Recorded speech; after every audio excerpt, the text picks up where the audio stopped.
प्यार की सच्ची हिंदी कहानी भाग 2। कहानी। प्रेम का महत्व सभी के लिए समान होता है। हमें अपने प्रेम के लिए संघर्ष करना चाहिए ताकि हम उसे अपने साथ सफलता तक ले जा सकें। राहुल और निखिला की कहानी इस बात का सबूत है कि जब दो लोग एक दूसरे से सच्ची मोहब्बत करते हैं तो वे कुछ भी कर सकते हैं। ये कहानी दुनिया में अनेकों लोगों को आशा देती है। इससे हमें ये सबक मिलता है कि अगर हम दृढ़ता से अपने सपनों को जीवंत रखते हैं और इसके लिए संघर्ष करते हैं तो हम सफलता पा सकते हैं। आज राहुल और निखिला एक साथ हैं, खुश हैं और अपने प्रेम को साकार करते हैं। उनकी प्यार की कहानी हमें ये सिखाती है कि जब आप किसी के साथ एक समझौते पर जाते हैं तो आप अपने अन्य कामों को छोड़कर अपने प्रेम को ध्यान में रखना बहुत मुश्किल हो सकता है, लेकिन जब आप अपने साथी के लिए सब कुछ करने को तैयार होते हैं तो आपकी जिंदगी कामयाब होने के लिए तैयार हो जाती है।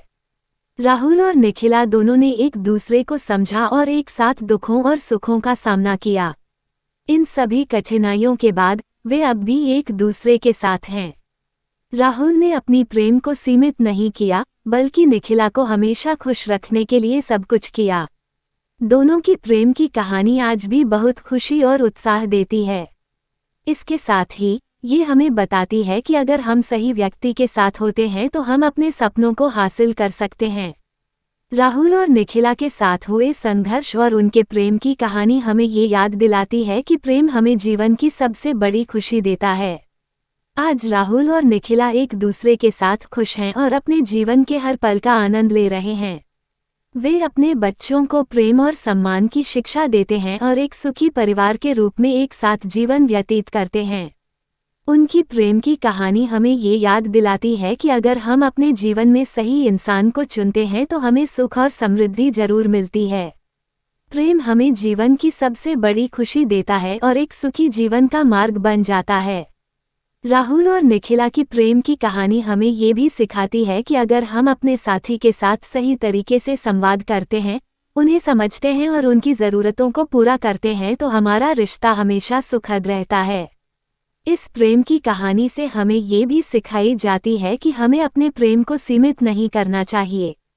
हमें उन्हें जीवन के सभी महत्वपूर्ण मोड़ों पर समर्थन और सहायता प्रदान करनी चाहिए। यदि हम ऐसा करते हैं, मेहनत और समर्पण से अगली पीढ़ी को एक नेतृत्व देना भी हमारे प्रेम की कहानी से सीखने वाली एक अहम बात है। राहुल और निखिला ने संगठन के लिए मिलकर काम किया और अपने बच्चों को सही मार्गदर्शन देकर एक उत्तम नेतृत्व का उदाहरण प्रस्तुत किया है। इस तरह वे अपने प्रेम के साथ अपने जीवन का समूह नहीं बल्कि समाज और संगठन के लिए भी काम करते हुए उदाहरण स्थापित करते हैं। राहुल और निखिला की प्रेम की कहानी हमें ये बताती है कि प्रेम सिर्फ एक दूसरे को प्रेम करने से नहीं होता है। ये बना रहता है जब दोनों लोग एक दूसरे के जीवन में सहयोग और समर्पण के साथ शामिल होते हैं। इस प्रेम की कहानी ने हमें यह समझाया है कि जब हम दूसरों के साथ सही ढंग से रिश्ता बनाते हैं तो हम अपने जीवन में खुशी और समृद्धि प्राप्त करते हैं। प्रेम जीवन का अनमोल रत्न है और इसे